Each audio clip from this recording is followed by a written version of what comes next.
Hello and welcome to the St. Louis Online. I'm Pete Smith, co-chairman of the 40th National Narrow Gauge Convention Planning Committee. The video you are about to watch is part of a series of clinics and layout tours presented as a virtual but slimmed down version of our narrow gauge convention, which had to be canceled due to the coronavirus. We thank all of our presenters for their support and for allowing us to share their work with you. Our thanks also to Russ Segner, Robin Peel, and Burr Stewart for producing this series. For more information on this video and others, go to our website at 40nngc.com. We hope you enjoy the program that follows. First of all, thanks to everybody, Russ and Pete. Really appreciate the opportunity to talk to you guys. I'm I guess the standard gauge guy of the group here. So if you could bear with me on a little bit wider rail, hopefully. In addition to talking about the Norfolk and Western, I'm going to try to give you some of the things, the techniques, the methods that I use for modeling, and some of them you guys probably use too. It's not the only way, it's probably not the best way, but it's stuff that works for me. Like I said, what we're going to try to do here is give you just a little bit of a history of the railroad and what I've done on the layout from the Norfolk and Western standpoint. But I want to also talk about just some of my modeling techniques, and those are some of the little thumbnails that are around the side there. I'm also going to talk a little bit about photography, because that's one of the things I really enjoy doing on my railroad, is after I build a scene, then photographing it. So we'll talk a little bit about that. When I started the Norfolk and Western Railroad, right after I tore down the previous Santa Fe Railroad, one of the things I wanted to do is to try to decide, well, what's a good notional time to aim for? The Santa Fe Railroad I had as basically one day, October 29th of 1951. And that was just too constrictive. So on this railroad, I opened up the time span by about 2 years, a little bit less than 2 years. And you can see some of the items here that I really wanted to try to capture on the layout. Of course, steam being one. Diesels were just coming into existence in the 55, 56 timeframe. The Norfolk and Western was one of the last railroads to begin dieselizing. They were kind of the holdout, at least on the East Coast. John Henry, will see this guy. He was a huge coal-fired steam turbine, and I wanted to be able to run one of those, which is it's a really a beast of a locomotive when you see it. I wanted to have some Virginian passenger and electrics on the railroad. And then I also wanted to model the Abington Branch. And the Abington Branch is really the closest thing, I guess, that I have on my railroad to narrow gauge. And it really is a step back in time. Winston Link did a lot of daytime photographs, some of his rare daytime photographs of the Abington Branch. And it's really a pretty quaint little railroad area. So there's an upside of modeling the N&W, and there's plenty of mine runs. Obviously, coal was king on the Norfolk and Western. Streamlined and articulated locomotives. Winston Link, probably a lot of you are familiar with him. He was down on the Norfolk and Western in the mid to latter 50s, capturing the last days of steam and doing some really incredible black and white night photography with multiple flashes. And so I wanted to be able to try to recreate a few scenes that he did, but in HO scale. And then, like I said, the Abington Branch, which is a really quaint little area, used the 480 mastodons, pulling usually one baggage car, an old passenger car, and maybe a box car or two, or a gondola. Really a very nice, very scenic area. Went from Abington down to West Jefferson, North Carolina.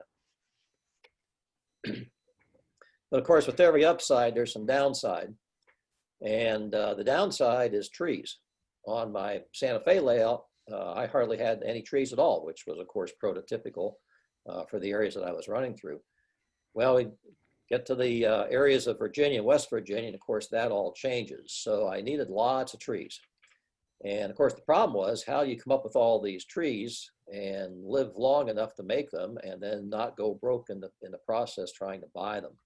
So what I found is, if I modeled the late fall, early winter time frame with very little to no foliage on the trees, you could actually space the trees farther apart. And by spacing the trees farther apart, obviously you use less trees. And I think the reason for that is a tree that's not foliated, you can actually see through. So you're not just seeing one tree when you look at it, you're kind of looking through a bunch of trees and they all kind of blend together. So the time frame that I chose then is the late fall, early winter. And I've still used a lot of super trees. I probably have at least, I would say, about 18 boxes of super trees downstairs on the railroad.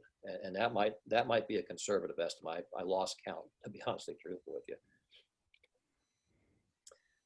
Super trees are great. They have wonderful twig structure.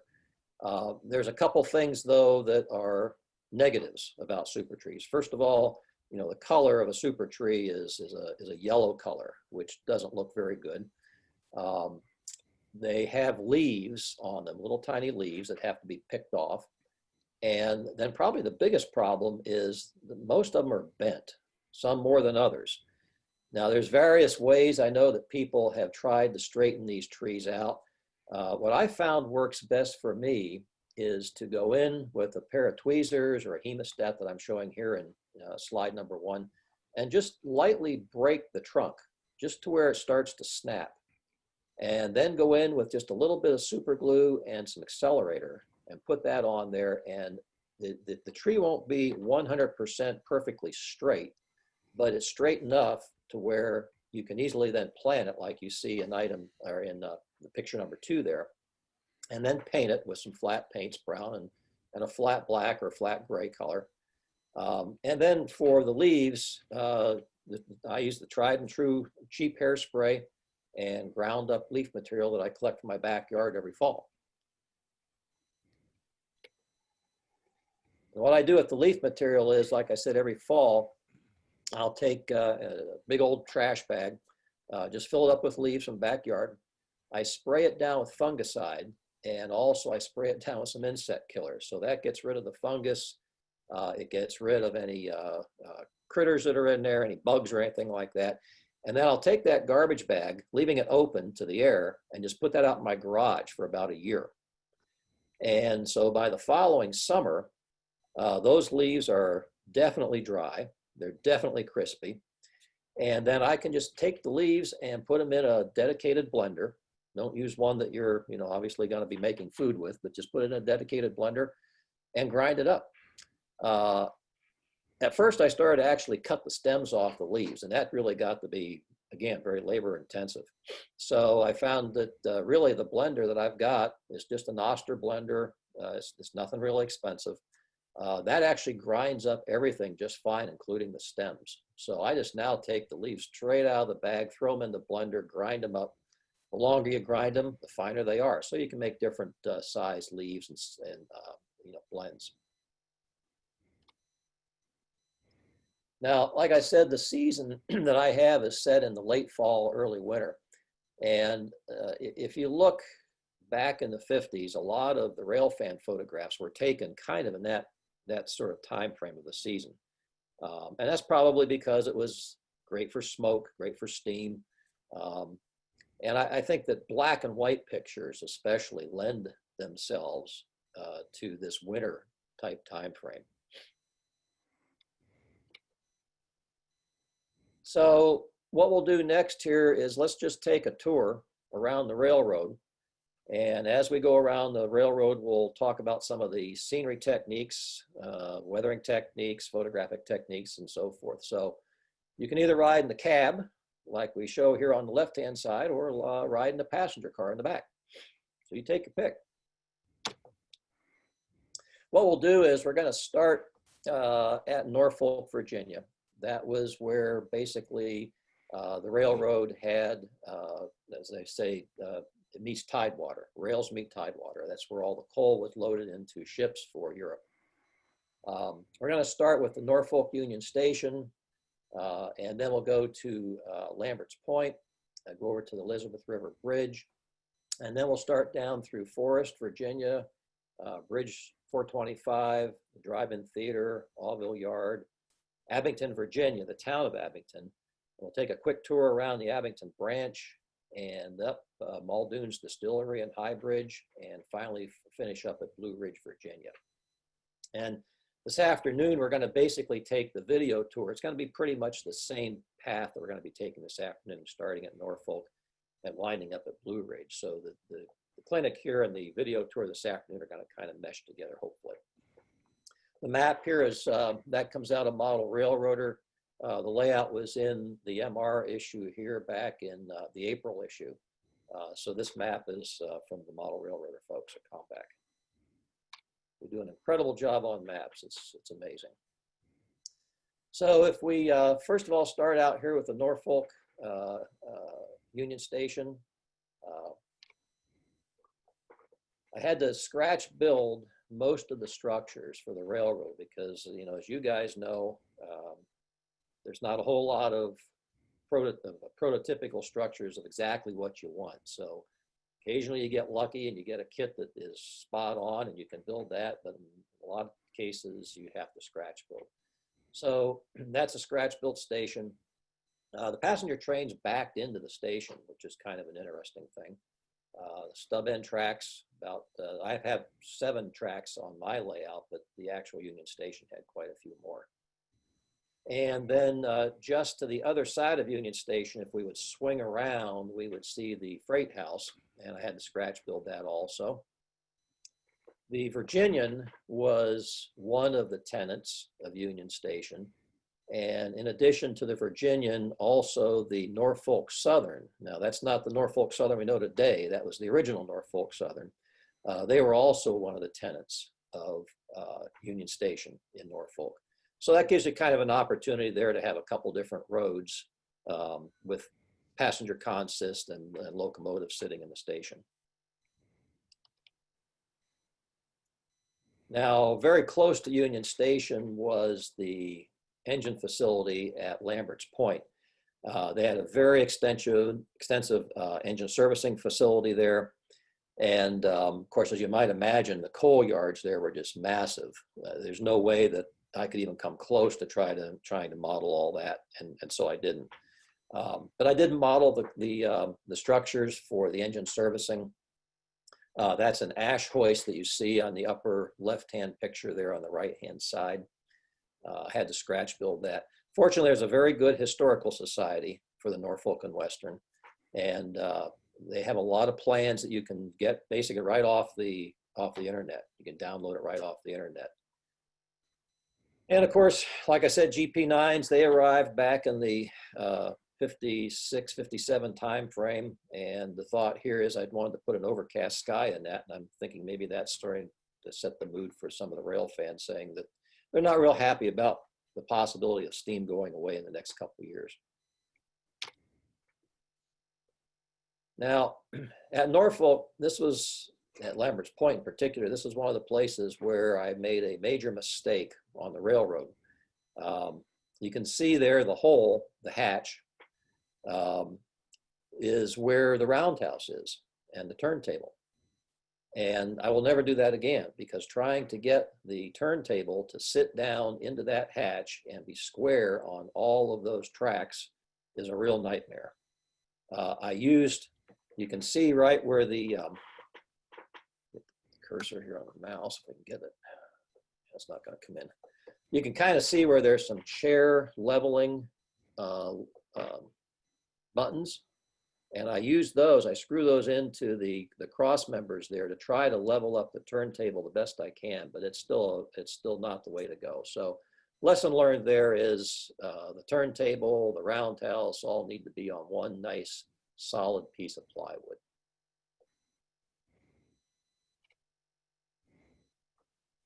Now, if we move on a little bit west of the station, we get to what they call the Kelowna Shipyards. That's where Winston Link took one of his very few, if probably the only, color night photograph.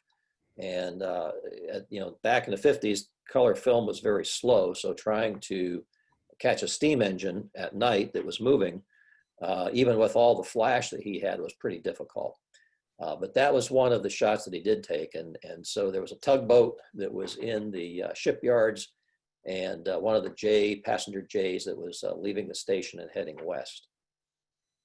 And then the rest of these shots here just it's a daytime shot of the same area. The bridge structures, there's 2 Bascule bridges that are going over the Elizabeth River. There's a double track Bascule bridge and then a single track. Both of those Bascule bridges are still there today. As a matter of fact, you can Google that area and you can see it. But the single track is up in the air. So I have a feeling that that track is out of service, and the only one that they're actually using is the double track bridge. But I just made mine so that you could take those bridges off. It makes track cleaning much easier.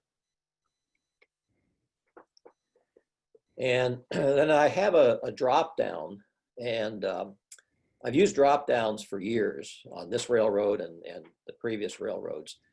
But when I started to put keep alive decoders in, of course, that changes things.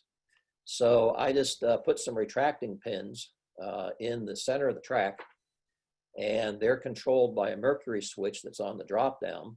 And then there's a tortoise switch machine that's hooked up to the pins. And so when the drop down is in the down position, like you see here in the picture, the pins come up. And then when the lift gate or the drop down is lifted up to run trains across, the 2 pins retract. And that seems to work pretty good. That seems to be a pretty simple way to go. Keep alive is great, but that's one of the disadvantages of it if you don't, you run right off the track. So now if we move on to Forest, Virginia, and Bridge 425, this is actually one of the few structures that you can buy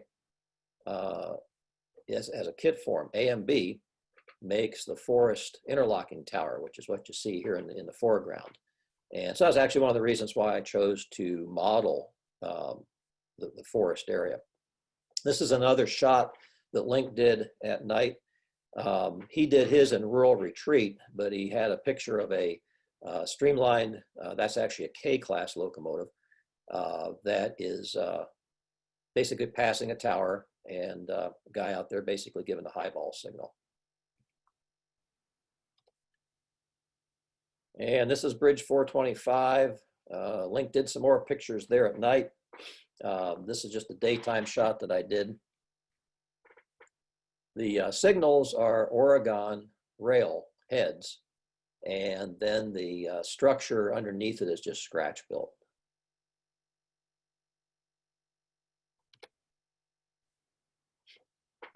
Now my railroad is theoretically it's a double deck railroad, although there's only really one section that's double decked, and that's the section that's going up to the mine, which we'll see here in just a minute.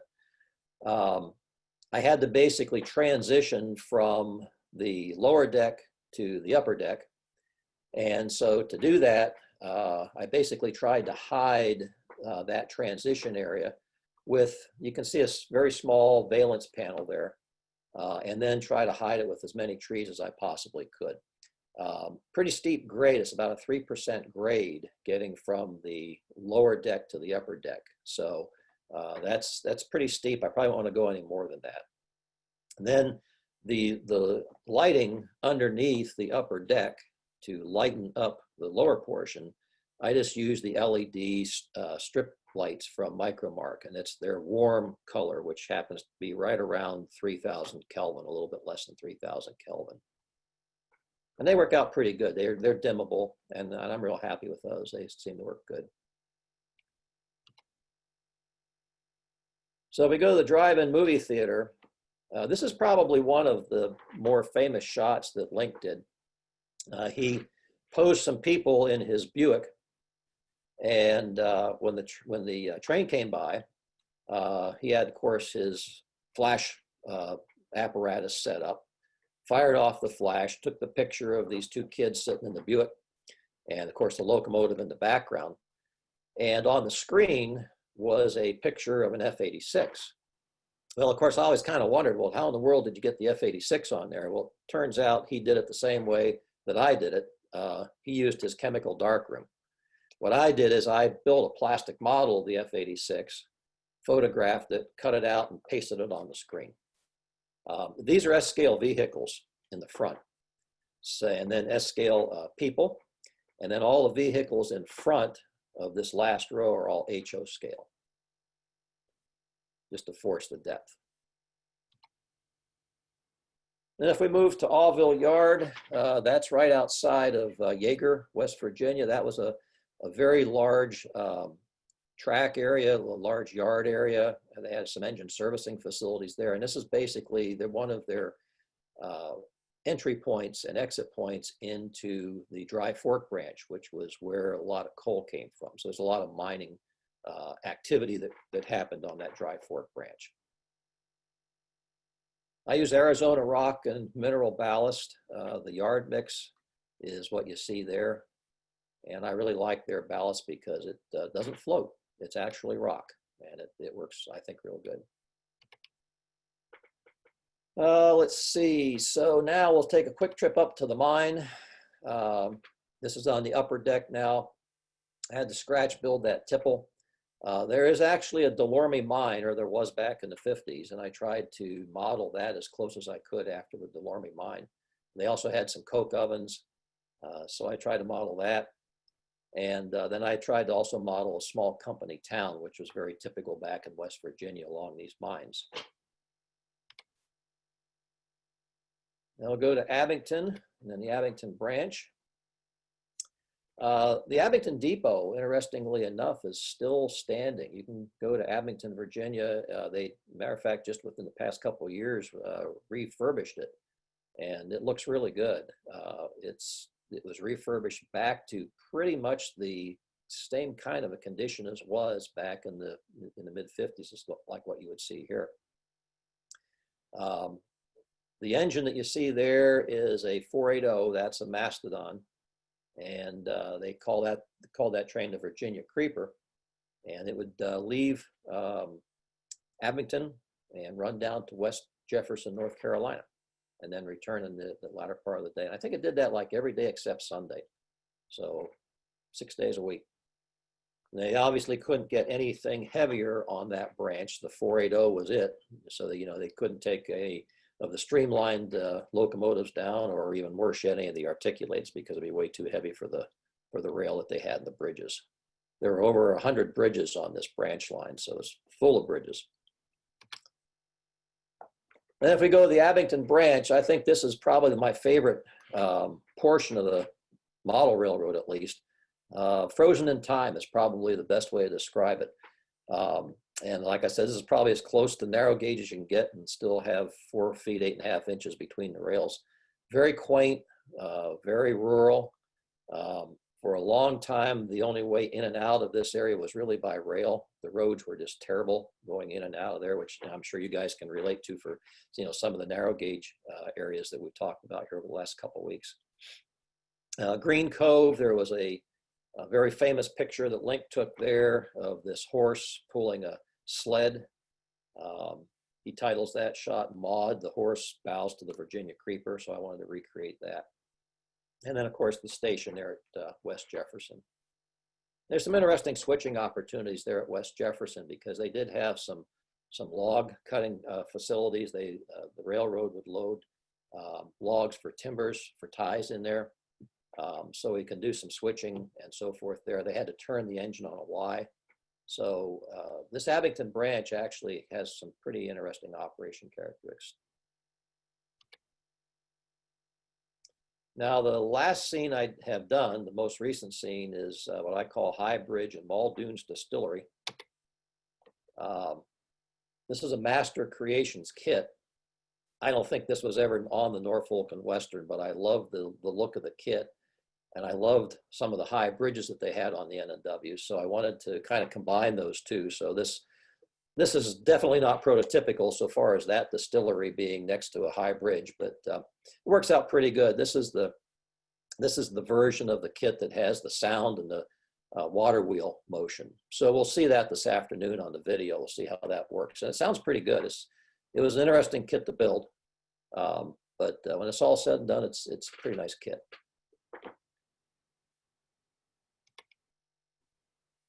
And then finally at Blue Ridge, Virginia, this was a place where a lot of rail fans would hang out, especially as steam was winding down. Blue Ridge was east of Roanoke, and it was right at the top of the grade. So you could stand at that depot, and trains coming either direction, either westbound or eastbound, would be running very slow. The eastbound trains nearly always had helpers on the back. So it was a highly photographed area.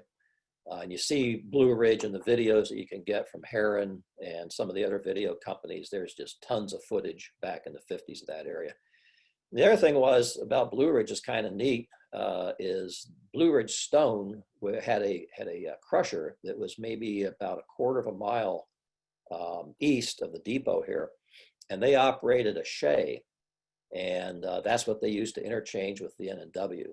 So I wanted to try to work that in. Now, unfortunately, I didn't have enough room for the shay to go anywhere. So that shay is basically sitting there as a display piece, and the track on the left and the right-hand side of the shay is hidden. It doesn't go anywhere. It's just camouflaged by trees. But it kind of gets the point across. That's a PFM shay that I got. I actually put sound in that, so we'll hear that this afternoon on the video also. This is the John Henry. This thing is an absolute beast. It was Norfolk and Western's last ditch effort to try to save a coal burning type steam locomotive. Unfortunately, it didn't work. They had a lot of mechanical problems with it. And so it had a very short life, finally wound up being in helper service over Blue Ridge. So again, there's lots of videotapes out there that show this thing running, but it was just a huge locomotive. And it makes an interesting model for sure. So we'll talk about some of the construction techniques that I have. I basically put all of my track work on 3/4 inch plywood. And it's usually like cabinet grade plywood, so it's nice and flat, nice and smooth, and it stays that way over time. It doesn't tend to work with the humidity fluctuations that we have here in Missouri. Once I have all the track work up, I use Dow foam for the scenery base.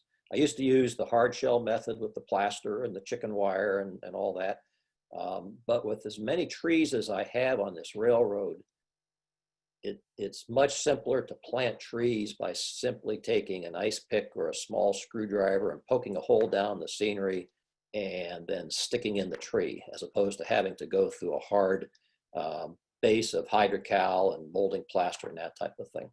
So it's still messy. You know, you can see all the tools there in that lower left-hand picture. I use a Sawzall, I use a Dremel tool.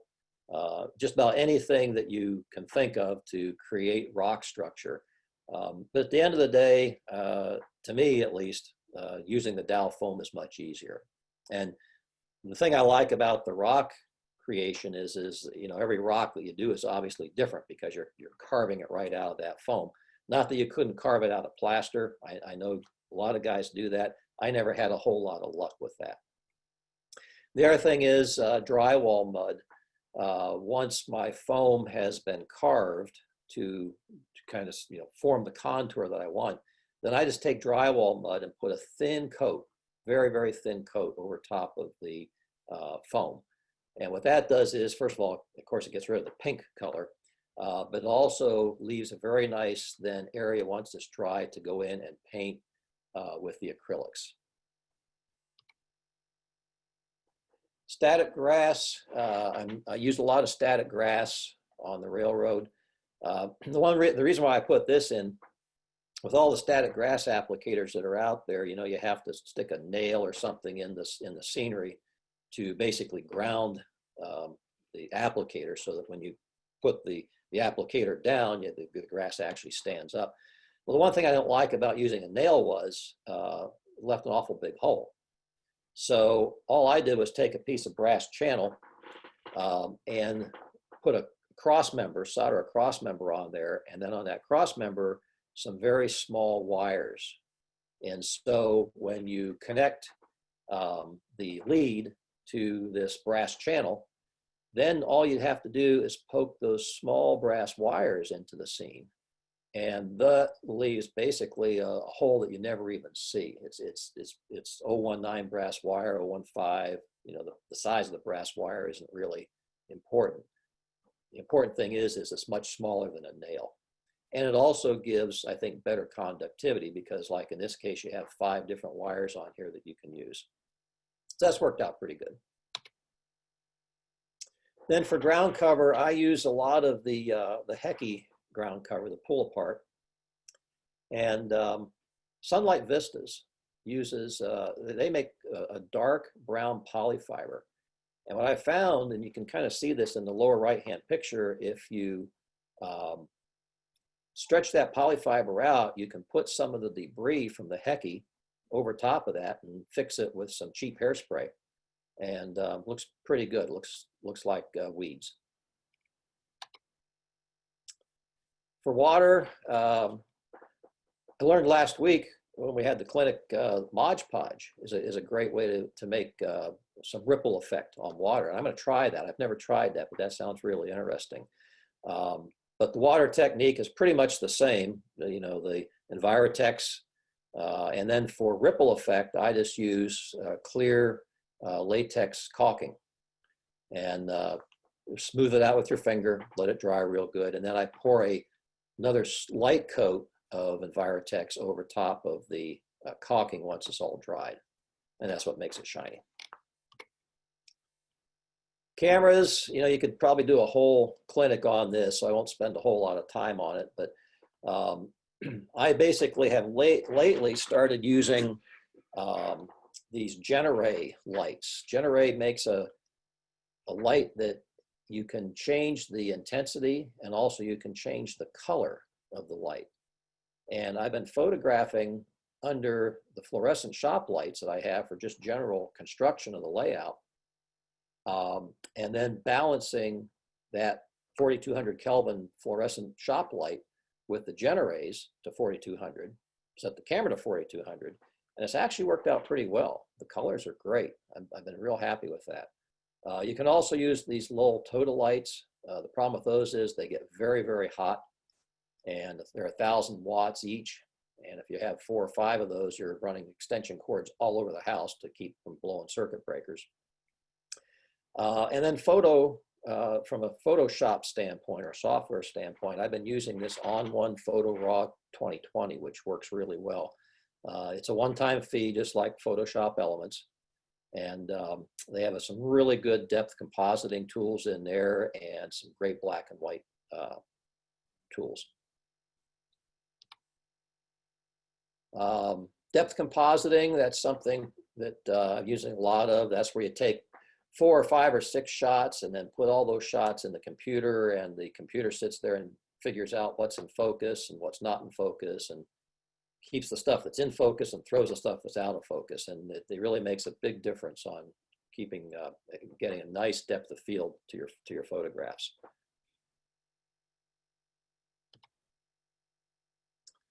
And black and white conversion, again, On1 Photo Raw is what I use. You can use Photoshop Elements by simply setting the saturation to 0. That's one way to do it. On1 Photo Raw has ways that you can actually use the color in your original picture to enhance your black and white. And that generally is the way that most people, photographers that are really doing black and white for professional reasons, would do it. They would take a color photograph and then use the colors in that photograph to enhance the black and white photograph. And On1 Photo Raw has the capability to do that. Fog shots, they're kind of fun. All you have to do to get a fog shot is go out on a cloudy day, and Seattle, I'm sure you have plenty of those. Shoot the sky, and then put that sky in on top of your regular photograph, and then just reduce the opacity. And basically at that point in time, you got fog. So it's a pretty simple way to do it. And the night shots. Night shots are a lot of fun. I just used a homemade light fixture. You can kind of see it's just a can fixture with a receptacle inside to screw a 50-watt quartz halogen bulb in. And you set the camera up on bulb. I use F22, and then simply paint the area with light back and forth. Sometimes it takes a couple tries. You know, you're probably not going to get the shot that you want the first time you do it. But it's kind of neat, and I think you can get some really interesting photographs with that.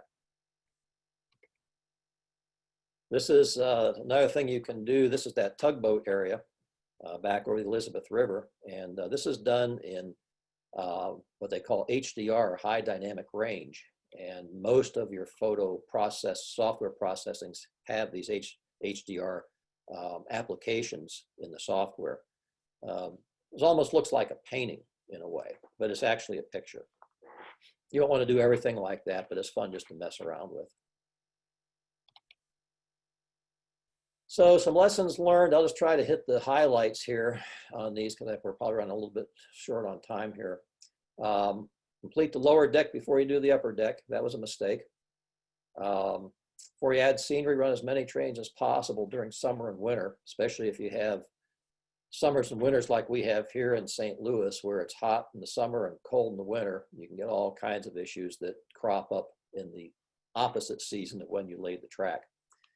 Of course, grades, you start those on straight track and not on a curve. I'll talk about the tortoises here in just a second with one slide. Scenes 3 feet deep require hatches, and I do have some very deep scenes, so I have a lot of hatches in the railroad. I talked about the roundhouse tracks on basically one piece of flat plywood. Securing non-ballasted tracks every 2 to 3 inches. Again, this is something where I learned the hard way with expansion and contraction. If you don't nail track down that's not ballasted, you'll get all kinds of kinks in it. Minimize curved turnouts and double slips. Of course, use the biggest turnout you can. Power the frog via switch machines. Check every turnout for gauge and evenness. You know, the commercial turnouts out there not always good. You know, you usually have to, at least I found, you have to go in and do something to try to tweak those turnouts because they're either out of gauge or something. Solder all the joints, of course, track feeders and filling the rail gaps. And then build the bench work and fascias as high as you can to get underneath the layout while sitting on a rolling stool. The older you get, the more harder it is to crawl around on your knees. Just a quick one on the tortoises. I've had a lot of problems with my tortoises where the contacts inside break off of the arm. And when that happens, it can cause a short. If you're real lucky, the only thing that will happen is if you have it hooked up to a signal, the signal won't work. But I have had cases where there's a short, and trying to find the tortoise that's causing the short can be a problem. So what I do is I simply take some epoxy. On every tortoise that I buy, I tear it apart right out of the box and just lay some epoxy over top of the contacts, and that holds the contacts in. Never had a problem with them once I do that. So that is the tour right now. Right after lunch, I guess, we'll be taking a virtual tour with some video. We'll be kind of going around the same area, and maybe I'll be able to explain a little bit quicker or a little bit better what some of the other scenes are in the railroad, and we'll be able to see it with sound. Yeah, there are a few comments on the chat out there, Gary. Okay. Most of them very complimentary, saying it's really hard to tell whether we're looking at a model or the prototype. I think in general, people thought we were looking at the prototype most of the time. So that's lovely. Phil reminds people that, yeah, if you want to buy a blender, you know, don't use the one in the kitchen. You'll get in trouble for that. Yep. But instead, you can find them cheap at thrift stores or Goodwill or something like that. Try to make that work. I love the way you captured those late fall, early winter's days. I think that's unusual and looks really, really nice. And Jonathan asks, can you give more details on your lesson learned from finishing the bottom deck before starting the upper deck? Yeah, I started the upper deck first. I finished it. And the problem was then when I went to finish the lower deck, the distance between my upper deck and lower deck is only 12 inches. So trying to physically get into that lower deck to do the backdrops, to do the trees and the scenery and all that really was difficult. It wasn't impossible, but it was difficult. If I would have done the lower deck first without the upper deck above it, I would have had total access in there and then put the upper deck on All I would have had to have done was put some kind of a light tarp on, obviously, so that plaster wouldn't get there. It would have been much simpler that way. Okay, that makes sense as an answer. Dave asked, he may have missed it, but could you just discuss your tree methods? And I think actually, Dave, yeah, that was at the very beginning. I think Gary talked about using super trees and how he did those. So those will be on the video recording. Mark Svensson asked, can you just explain a little bit more about that process of painting with light in those night shots? I know you mentioned it, but is it just as simple as literally pointing it around until you think you've got enough and doing it with trial and error? Yeah, so what you do with the paint with light, of course, you have to have all of the lights out in the layout. So you gotta be totally dark. And then you turn on the light that you have, and then open the camera up on bulb, and then simply go back and forth over all the areas that you want to illuminate. Probably the key to the painting with light is you never stop the light in one spot. You always keep the light in motion, because if you stop, well, now that's going to show as a hot spot. Okay, so keep the light moving back and forth. For my lights, the locomotives usually take maybe about 10 seconds, something like that, going back and forth for a black locomotive. But if you have a light depot that you're also wanting to light that's painted a gray color or a yellow color, that may only take 2 or 3 seconds. So a lot of that is kind of experiment by trial and error. And with digital cameras, it's real simple. Back in the old days of film, you know, you do the film shot, send the film in, and then you find out the whole bloody roll of 36 exposures was messed up because you overexposed or underexposed or something. With digital cameras, you know right away what you've got. Jim asked, what's the problem with curved turnouts? And I think you also mentioned double slips as something you avoid. Yeah, well, curved turnouts, there's really nothing wrong with those. And same thing with double slips. There's really nothing wrong with those, other than the fact, it's been my experience that if I'm going to have a derailment, it's going to be on a curved turnout or it's going to be on a double slip. Okay. That's just kind of empirical evidence, right? Yep. John makes the additional comment, make sure no turnouts are out of reach on the lower deck, which is a good tip. And Keith says he adds small micro switches to the tortoise machines instead of using the built-in contacts. And I'm expert, there's frog juices too, which to some degree can eliminate that. So that's it for the questions, Gary. Thank you so much. Looking forward to the layout tour this afternoon. So thank you. And I love your layout. I've had the privilege of seeing it in person. I just love the atmosphere you have there. I just love that kind of gray, dismal early winter's day. I don't know why. It must be living in England and living in Seattle. I come to love that. So thank you. We saw Gary Hoover's presentation a little while ago on how he approaches his Norfolk and Western layout, and now we're going to get a shot at seeing it operate as he takes us on a full-fledged tour of the layout. Just as a point of interest here, all the video on this was shot under the fluorescent lighting with the generated lights adding in some shadow to it, and it was done with my Canon DSLR camera. So we're going to take basically the same kind of a tour that we did this morning. We'll start out at the Norfolk Union Station, Lambert's Point, Elizabeth Rivers Bridge. And what I'm doing on this video tour is we'll take just some slow panning shots here without any audio coming through from the trains, just to give you maybe a little bit more idea of what the layout looks like if you would actually be standing there in real person, because obviously on the slides this morning you couldn't see all that. You can see some of the Virginian locomotives in the background, and of course Norfolk and Western was the big kahuna there.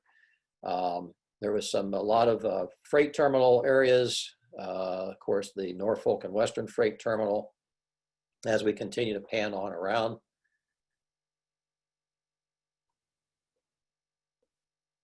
A lot of yard switching possibilities here. And then we come to the proverbial curved turnouts, which I don't like. Russ, I see we share the same Idaho hotel there. That was a fun kit. Here's the roundhouse. Now this is with everything installed. So you can see, as in this morning, there was actually a hatch there, or there is a hatch there where the turntable is. Bad idea. And then we're coming up to the Elizabeth River Bascule Bridges, twin Bascule Bridges. These were all scratch built. Again, they're removable. And you can see part of the Lambert's Point Yard in the background there. And then the upper deck just basically coming into view. There's the tugboat and the drop down, which is in the up position. And now here's the upper deck. Only about 12 inches between the lower deck and the upper deck. And that is, in my mind, that's not enough. So you can see where I had a problem once that upper deck was built, trying to then get in and build the lower deck. That's why I kind of said this morning, boy, if I had it to do over again, I'd do the lower deck first.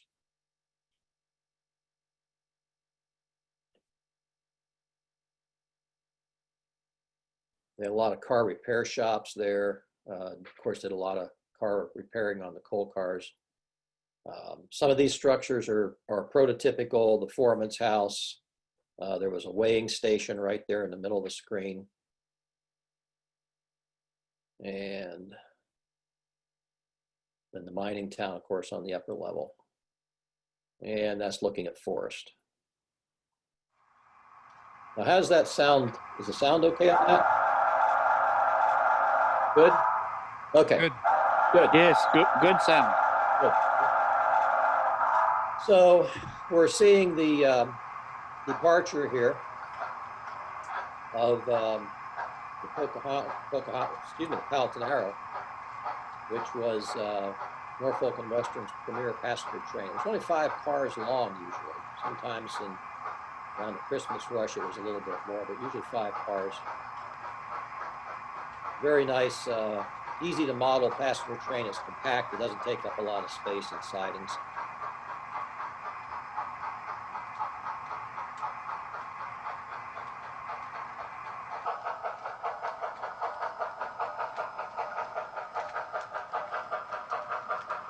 And I try to set the railroad time frame in the late fall, early winter, so I thought the sign back here with Christmas, this is Christmas board. That's kind of appropriate.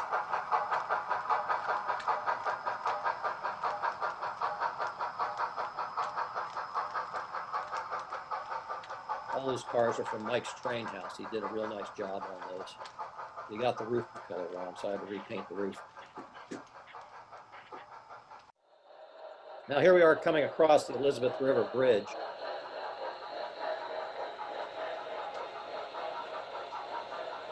Those bridges would both raise to let the tugboats and whatever else river traffic had to go through. And one of the Heron videos actually has some video of those actual bridges raising up and then going back down. It's pretty neat.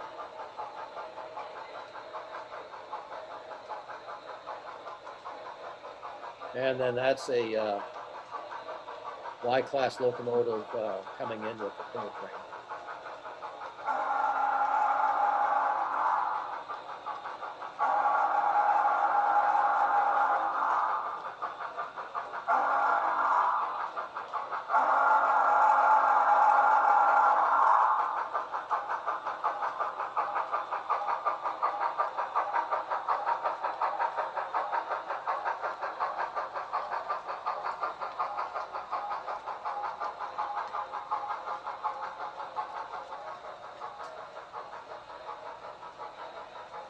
I shot all these, just for anybody interested from a camera standpoint, I shot all these at f/22 and an 80th of a second, and then I just adjusted the ISO to whatever I needed to get the right balance for the exposure.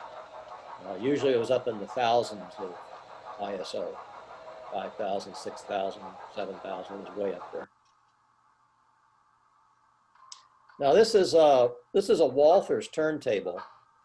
Kind of an interesting story on this. I bought that turntable probably 8, 9 years ago, but never installed it.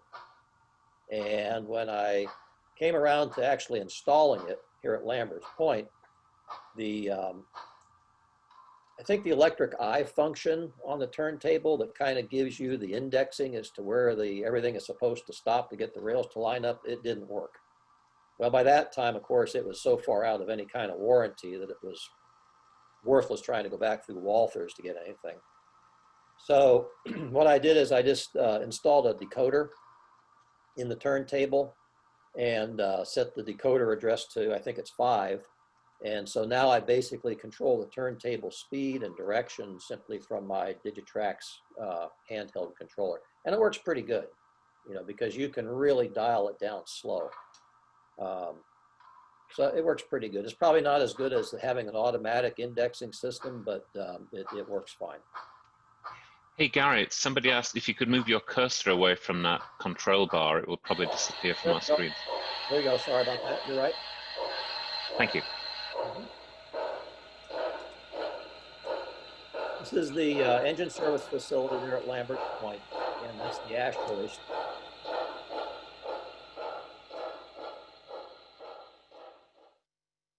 So now we'll move over to Forest and then Bridge 425.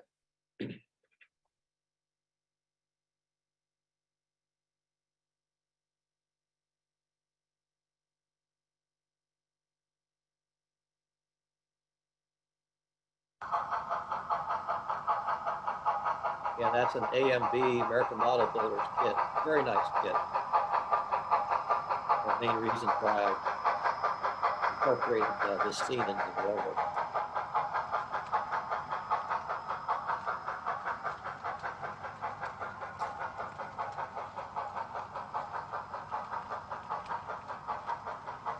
Mike's Train House, they painted the roof color basically black. And in reality, the roofs on all the passenger cars were kind of a brownish color. They weathered to black with all the soot over time. Here you can see the upper deck and the way that I tried to blend that upper deck into the lower deck during the grade there. Like I said, that's a pretty steep grade, so it takes, you know, the articulated Ys, they kind of work pretty hard to pull a coal train up here. Yeah, this is Bridge 425.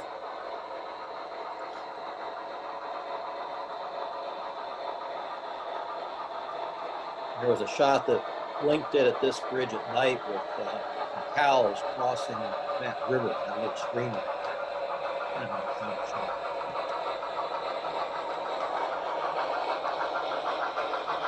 That's one of the Y-class locomotives.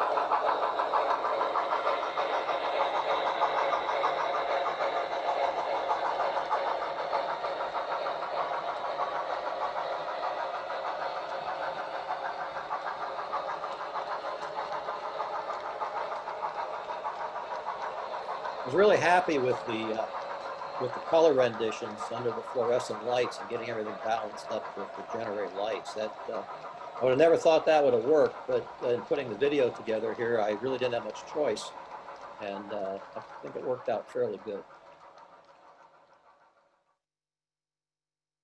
So now we'll go to the drive-in theater. Like I mentioned this morning, that was probably one of Winston Link's more iconic photographs.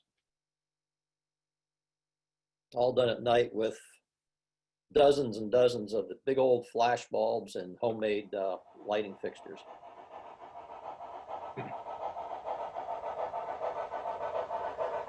Now, of course, you know that there definitely wouldn't be a jet fighter in Grapes of Wrath, so this is the previews of Grapes of Wrath.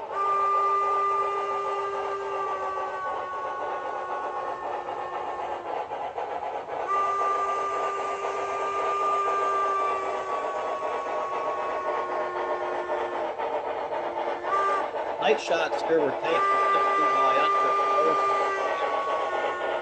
So this is taken just the fluorescent top lights. No other lights, so of course you wouldn't have shadows of it. And then underexposing by about 1.5 to 2 stops. Now we're moving over into the Allville area. The structure there just going out of view on the left was a water treating plant. And then they had a pretty large engine house. Lots of locomotives serviced in there. Again, if you look at the Heron, some of the Heron tapes, they've got lots of video taken in that area.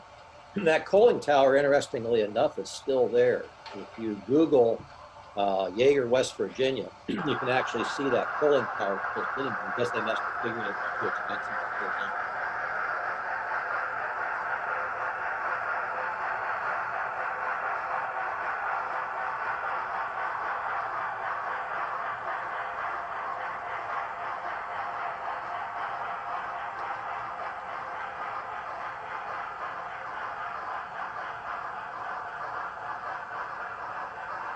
Coaling tower was kind of scratch bashed. I used a Walthers, some of the kits, some of the parts from a Walthers coaling tower kit, and some of the T-sheet framework in the back there for the lift mechanism.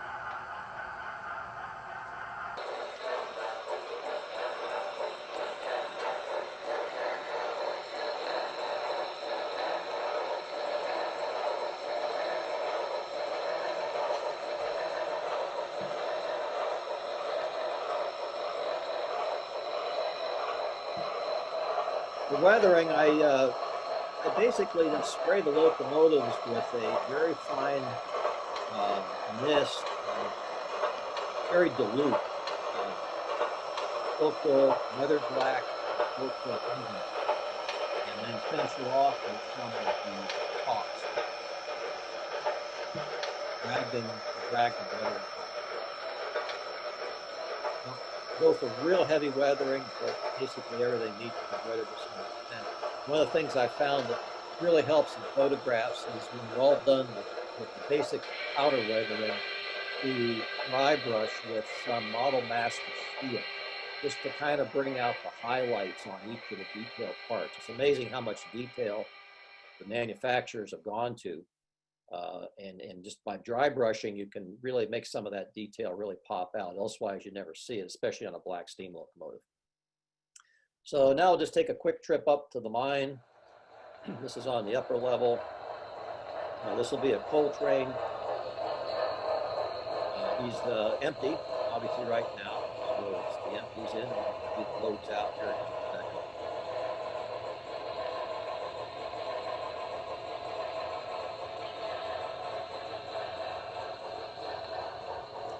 That's coming into the mining town.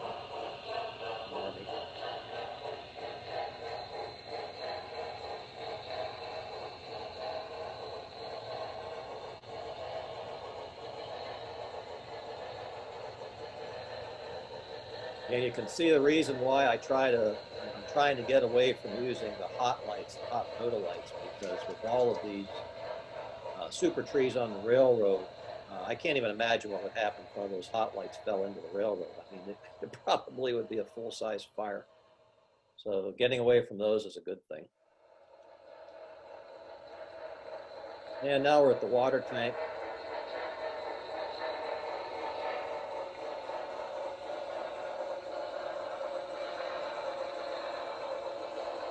And with these Genere lights, even though the fluorescent shop lights just give you a very flat light, these Genere lights you can put there and basically dial the intensity up and down just to give you the shadow effect you can need in the picture, so you don't have everything.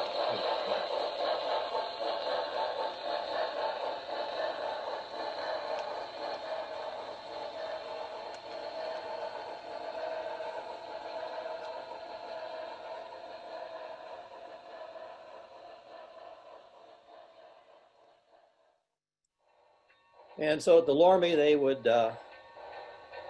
switch out from pulling the empties up, back the engine up, couple onto the loaded cars, and then go back to Allville Yard. Most often on all these mine runs, at least one direction was reverse moves like this. They just didn't have room to turn the engine on these hollows. Basically, the engine would go up one direction and down the other still doing the turnout.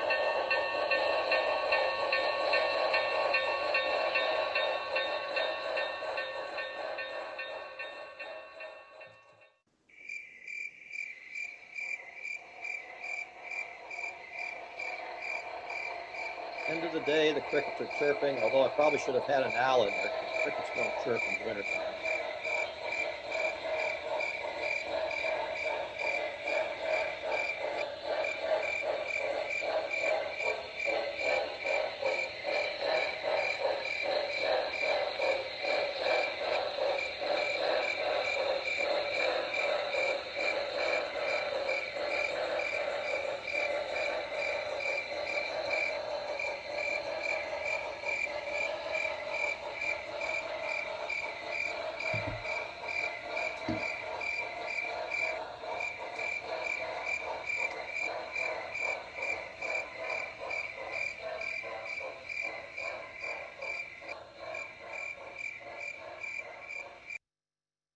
Now we'll go over to Abington.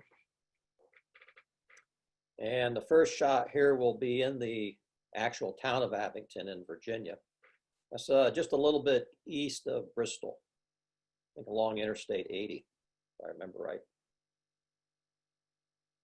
They had, of course, the station there, which, like I said this morning, is still there. The freight house, which is also still there. And then there was a Campbell coal distributor, which was there. I think they also sold some feed. So plenty of switching possibilities, interchange possibilities, and so forth there. Those are all flats in the background. They're very close to being flat.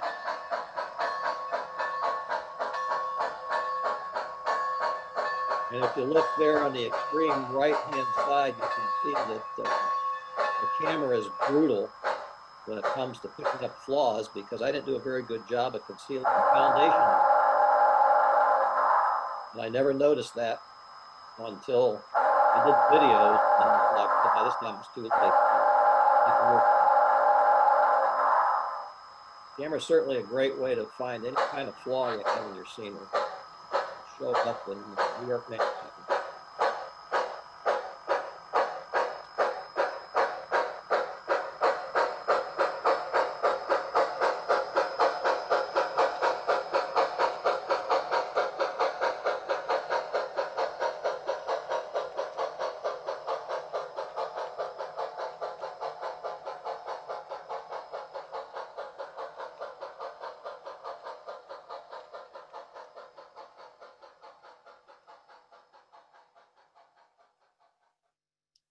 So now I'll take a trip across the Abington Branch. So we'll be going from Abington south to West Jefferson, North Carolina. That was an actual engine, that 475, that the Norfolk and Western converted with the old-time smokestack and a high light for one of the centennials, I believe it was, that they were having in Roanoke. And I think it's about 1957 that they were doing that.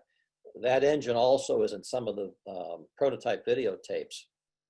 And they ran that engine during the NRHS convention in 1957 in Roanoke. So it's a kind of neat engine. That engine now, believe it or not, is in Strasburg, Pennsylvania, at the Pennsylvania Railroad Museum. And it's operational. It actually runs. So this is the town of Creek, we just saw, and then Green Cove. Lots of bridges, over 100 bridges on this very short 50-some mile line, branch line. Lots of bridges. I chose to do the Abington branch with a little dusting of snow. I really like doing snow. I think it really makes it very moody, and it does some great photo, for photography. So everything on the Abington branch has just a very, very light dusting of snow. I don't want to get too awful crazy with it because it is kind of a bit of a pain to keep clean because it'll show dust real easy, but just enough to kind of give the idea. Another drop down for the Y right there.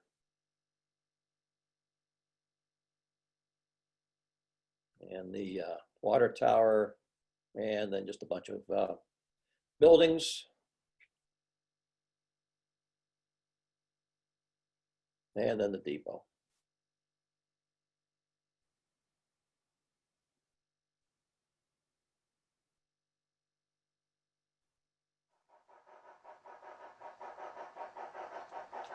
So here the train is coming off the main line. This would have originated in Bristol. And then at Abington, it comes off the main line and then starts to head south to West Jefferson.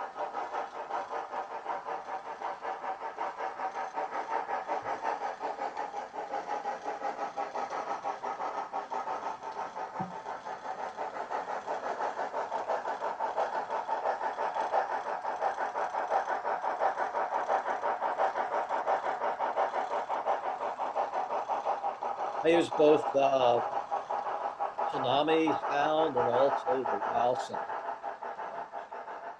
Probably a toss-up as to which one I like better. I think the wow sound has a better whistle, and I think the tsunami has a better chuff. That's just my opinion.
Nella was a place where a couple of kids that were there, and the conductor on this train, the Virginia Creeper, would carry candy with him. And the kids knew that on certain days he would throw them candy. So you can see on some of the videos where trains going by and the kids are all scrambling out to the road out there to pick up the candy that the conductor would throw to them.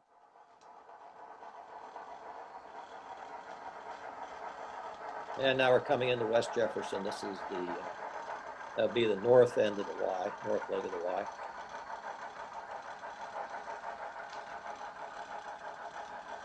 And that's, of course, getting a load of coal. That's the way it was done way back then. It's just shoveled in from the truck right into the coal chute in the house.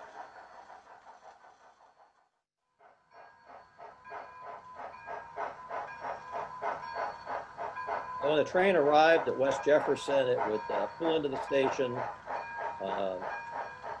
engine would cut off, do whatever switching it had to do, and then the engine would turn on the Y and recouple to the passenger portion of the train, and then head back to Abington.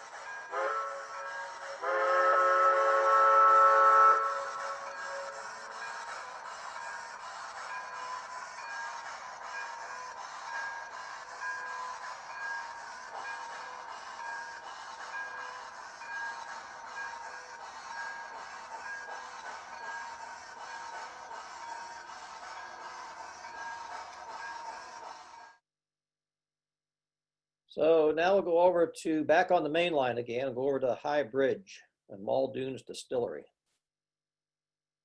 So this is one of the master creation kits.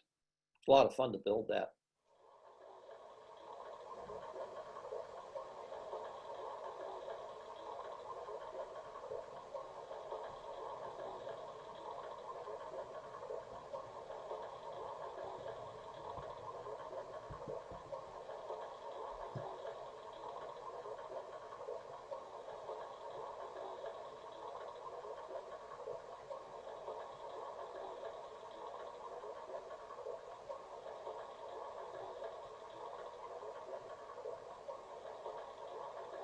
That was a very long trestle.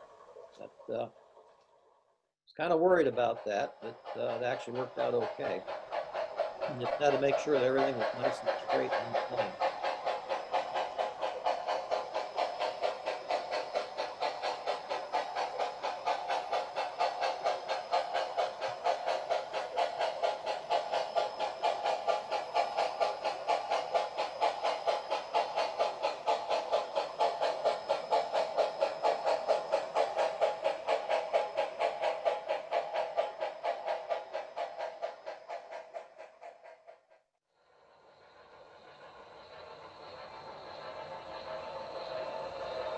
As is typical of a lot of N&W freights, they all had helpers. Most of them had the eastbound station.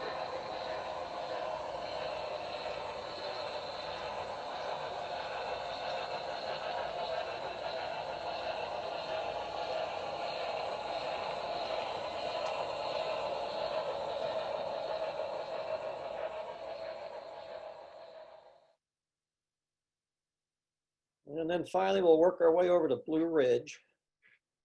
Like I said this morning, this was a place where the rail fans hung out a lot in the late 50s, mid 50s to catch the last bit of steam on the N&W. This train you're going to see first is heading eastbound, so it would be a slow train with definitely a helper on the end of it. And there's the proverbial sewer pipe. There's no way I could get rid of that, unfortunately. And then we come just a little bit east of the station, and there's Blue Ridge Stone's Shay number 3. Like I said, that doesn't really go anywhere. That's pretty much a static display. And Blue Ridge Stone. And in the videos, the real videos, the prototype videos, you can see the big old stone crusher just east of the station. I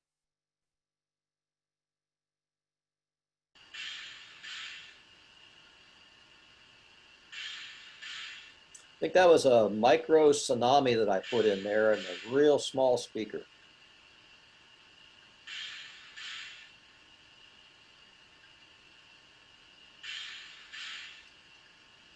Not a whole lot of information from a prototype standpoint of that railroad, but it'd be nice if that could be modeled in full and actually operate.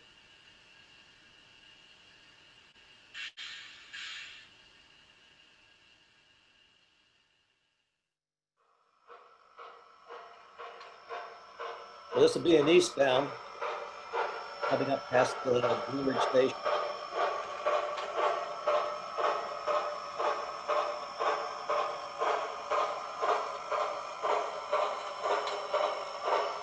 Like I said this morning, John Henry was N&W's last attempt at trying to complete coal-fired steam power. Didn't work. But it was a monster. It was huge.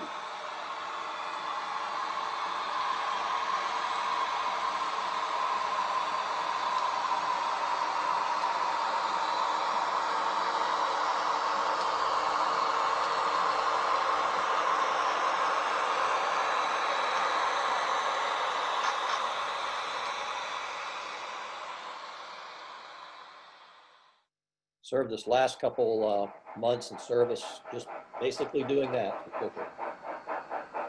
Now this is 475. This is the special excursion train locomotive that the N&W made for some celebration, including the NRHS.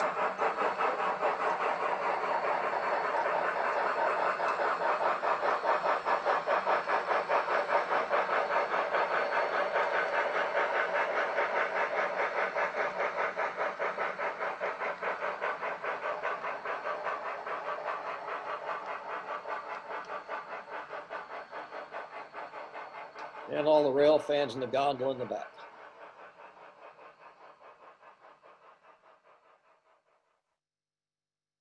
And that is it. We'll stop share on that. There you go. Well, thank you, Gary. Yeah. Bravo, that was wonderful. Thank you. So there were a lot of comments on the chat, and I'll try and go through them best I can. Had a brief discussion about the best fish for fish and chips, and then we went on to many comments about loving the scenery, loving the winter look. I think a couple of people agreed with you that the Walthers turntables were not a great hit from an operational point of view. So the first question from Guy Cantwell was, do you have operating sessions on layout, Gary? Yes, and it's just me. So, it's not much okay. of a... It's a great St. Louis tradition. Yeah, it is. It definitely is. How do you handle disagreements? It gets brutal. It really does. The reason why is because, I mean, I like to build scenery, but the more scenery you put in, the narrower the aisle. And literally some of the aisles I have down there are about 18 inches wide. So if you get more than 3 people down there, it just gets unmanageable from an operating standpoint. Now, from a visitor standpoint, it's not so bad. But to actually try to operate something down there would be very difficult. So it wasn't really made to be an operating railroad. The previous railroad I had, the Santa Fe, was, and I did have some sessions with that. But with this one, I decided let's just make it for scenery. So. Okay, that's fair enough. Understood. Terry Wheeler asked, had you thought of using a mini monitor for the drive-in movie screen? Yeah, I thought about that, and I think somebody actually makes one of those. Yep. I believe I've seen that in the past. That'd be cool. Haven't done so it. The F-86 can move, right? If that's what it was up there. It can move, yeah. Okay. There are quite a few questions about your decoders, and I think you answered most of those questions, but very occasionally the sound of locomotives was drowning out your voice a bit, but I think we heard it. But several people were saying, are the whistle sounds real Norfolk and Western recordings? And other people saying, are they coming from loco sound decoders and so on? So in general, there's some questions about the decoders and the locomotive sounds. Yeah, all the locomotive sounds here were from the decoders. So I didn't dub anything in. The 2 decoders that I use is the wow sound. That's one, and then the other one is the tsunami 2. Like I said, I think from the standpoint of the whistle, I like the wow sound better. But from the standpoint of the chuff, I like the tsunami better. I think the tsunami has a much deeper, throatier chuff, especially like for the Ys and the As. But the wow sound whistle, especially where they have that playable whistle, that's really awesome. So which one's better? I don't know. They both have their pluses and they both have their minuses. Okay, and I think Terry asked, and I think I answered him if I understood it right, but again, it was a bit drowned out by the locomotive sound, which was excellent. When you got the branch, those locomotives are not turned up right; they come back down tender first. That's correct. Yep. Yep. Okay, and that's because in the prototype there wasn't enough room for a Y in the valley, I think is what you said. That is correct. Okay, cool. Got that. No room for the Y in the valley. So several people asked when they saw the scene that had a light dusting of snow. I think both Mark and Pete, our host Pete, and I was asking, what did you use for the snow? And I'd probably go a bit further, is not just what was a snow powder on there, but however you did that, but how, in a more broader sense, did you model that snowy scene? If that makes sense. Yeah. The majority of the snow that you saw on there was from Vintage Reproductions, which I think now is out of business, unfortunately. But I had a lot of snow left over from one of my earlier layouts. And so I was able to incorporate that onto this layout. I think Woodland Scenics, I know Woodland Scenics makes snow. They have some snow. I don't like it quite as much as what I did the Vintage Reproductions, but at this point in time, that's about it. That's about what you have. The Vintage Reproductions was a very nice fine snow, and what I would do with that is just basically sprinkle it on with a shaker, and then move it around with a brush if you had to move it around into like a little drift or something like that, or if you had to make tire tracks, and then fix it with cheap hairspray, just a very light mixing of cheap hairspray. Because elsewise, the stuff is so light that just, you breathe on it and it would blow. But just a very small amount misting of cheap hairspray, and that's enough to hold it in place. The biggest obstacle that you have with a snow scene like this is dust. So I basically keep that area all covered up with a very thin plastic covering tarp, drop cloth basically, but it's real light so it doesn't smash any of the trees, except when I'm running, and then I take it off. Okay, I guess the dust is a problem, A, because it's dust, but B, you couldn't even remove the dust without upsetting the snow scene. That's right. Yep, that's exactly right.